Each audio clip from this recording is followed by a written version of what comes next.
Respected teachers, respected viewers, আশা করি সকালে ভালো আছেন। আপনাদের আশীর্বাদ, মঙ্গল ঈশ্বরের পরম করুণায় আমিও ভালো আছি। তো চলুন শুরু করা যাক। বন্ধু ভগীরথ ঘোষ মহাশয় অত্যন্ত গুরুত্বপূর্ণ বার্তা দিয়েছেন। সেই বার্তাটা আমি নিজ মুখে শোনাবো। তিনি যা যা বলেছেন এর আগে গত ভিডিওতে তার অর্ধেকটা শুনিয়েছি। এখন আমি তার পুরোটা পরে শোনাবো। তার কপি আছে, ভিডিও আছে।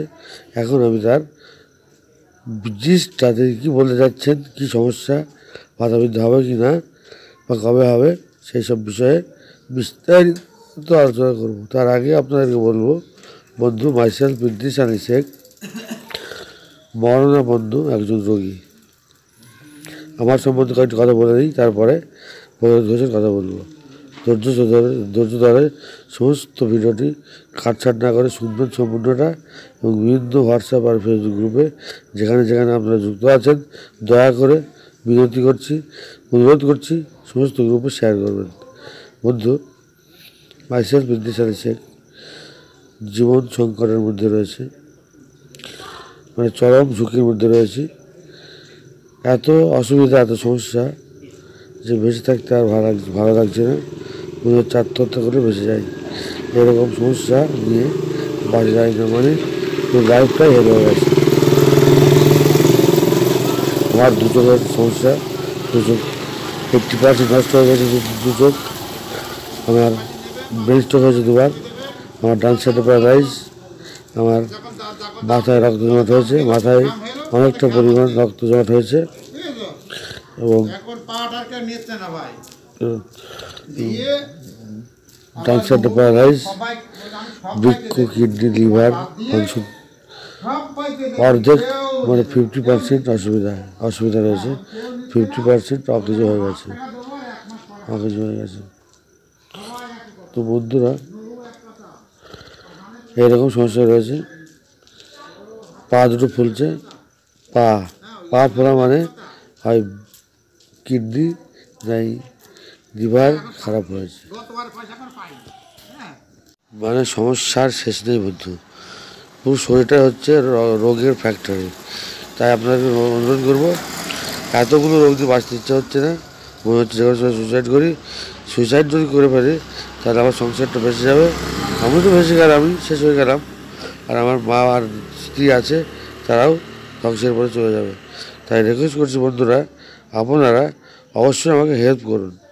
100 টাকা, 200 টাকা, 300 টাকা, 500 টাকা করে কেউ কেউ দিচ্ছেন। তো যদি 100 টাকা, 200 টাকা, 400 টাকা, 500 টাকা দেন, তাহলে এ থেকে ফকির হবে না। আবার যদি টাকাটা রয়ে যায় তাহলেও আপনি ধনী হয়ে যাবেন না। তো আপনার এই দানটা আমার জীবনটা বাঁচিয়ে দিতে পারে। আমি 500 টাকা দিতে বলছি না, আপনি 50 টাকাও দিতে পারেন। একটু ক্ষুদ্র দানে আমার জীবনটা বেঁচে যেতে পারে। তাই অবশ্যই আপনারা আমাকে সহযোগিতা করুন, আমি যাতে পেয়ে যাই। আমার ফোনপে নাম্বার 81 67 29 36 40। PhonePe number 81 67 29 36 40। যে হোয়াটসঅ্যাপ নাম্বারটা ভাসছে মোবাইলের উপরে ঘুরে দেখার সময়, ওইটাই আমার ফোনপে নাম্বার। আর অ্যাকাউন্ট নম্বর হচ্ছে 03300 10 19 91 24। 03300 10 19 91 24। আইএফএসসি কোড হচ্ছে বড় হাতের PUNB, বড় হাতের PUNB 0033 অ্যাকাউন্ট নম্বরটা আগে বলছি। IFSC code, PhonePe number 81 67 29 36 40। Account number 03300 10 19 91 24।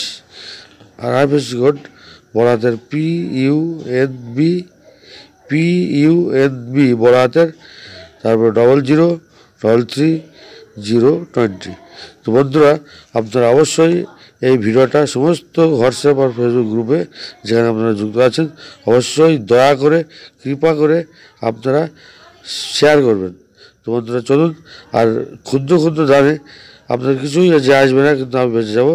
তাই প্লিজ আপনারা প্রত্যেকে দান করবেন। এতবার বলতে হচ্ছে, এতবার চাওয়া হচ্ছে, তার কারণ আপনারা সেইভাবে সাড়া দিচ্ছেন না। তো চলুন শুরু করা যাক। বন্ধুরা, ভগীরথ ঘোষ বলছেন যে এই মুহূর্তে ভাতা বৃদ্ধির তেমন কোনো সম্ভাবনা তৈরি হয়নি। ভাতা বৃদ্ধির তেমন সম্ভাবনা তৈরি হয়নি। ভাতা বৃদ্ধি হবে, কিন্তু এই মুহূর্তে নয়। ওয়েস্টের সাথে যে একটা গুড লিঙ্ক তৈরি হয়েছিল, গুড রিলেশন ভগীরথ ঘোষের। ভগীরথ ঘোষ 6 তারিখের যে দৃষ্টি আকর্ষণ সমাবেশ হলো কলকাতায় বঞ্চিত পার্শ্ব শিক্ষক মঞ্চের পক্ষে, তারপর থেকে ওই 6 তারিখের পর থেকে ওএসডি মহাশয় ভগীরথ ঘোষের আর ফোন ধরছে না। মানে একটা ক্যাঁচা হয়ে গেছে। আর ভগীরথ ঘোষ এটা মনে করছেন যে বঞ্চিত পার্শ্ব শিক্ষকদের সমাবেশের কারণেই আর ফোন ধরছেন না, অর্থাৎ একটা ব্যাড এফেক্ট পড়েছে এবং এতে কী হবে এই বিষয়ে তিনি কিছু বলতে পারছেন না। তবে তিনি চেষ্টা করছেন, আবার যাবেনও, সশরীরে তিনি উপস্থিত হবেন বিকাশ ভবনে বা কালীঘাটে, এবং সেখানে গিয়ে আবারও চেষ্টা করবেন যে কী হয়ে আছে সেগুলো জানতে, এবং যাতে আমরা বেশি যাই আমাদের 1/3/2024 যে জিও, সেই জিও অনুযায়ী ভাতা বৃদ্ধি ঘটে সেই বিষয়ে তিনি নিশ্চিত করার চেষ্টা করবেন। রবিউল ইসলাম বাবু তার কোনো আপডেট সে দেয় না। সে মাঝে মধ্যে ধূমকেতুর মধ্যে হঠাৎ করে এসে একবার ফেসবুক পোস্ট করে চলে যায়, তার কথার মধ্যে কোনো গুরুত্ব নেই। ভগীরথ ঘোষ এটা বলছেন। ভগীরথ ঘোষ কিন্তু আজেবাজে কথা বলেন না। ভগীরথ ঘোষ ক্লিয়ার কাট কথা বলে। তিনি যেটা ঘটছে সেটাই বলছেন যে আর ওএসডি ফোন ধরছেন না, আর কথা হচ্ছে না, SMS দিলেও উত্তর রিপ্লাই দিচ্ছে না, এরকম একটা পজিশন রয়েছে।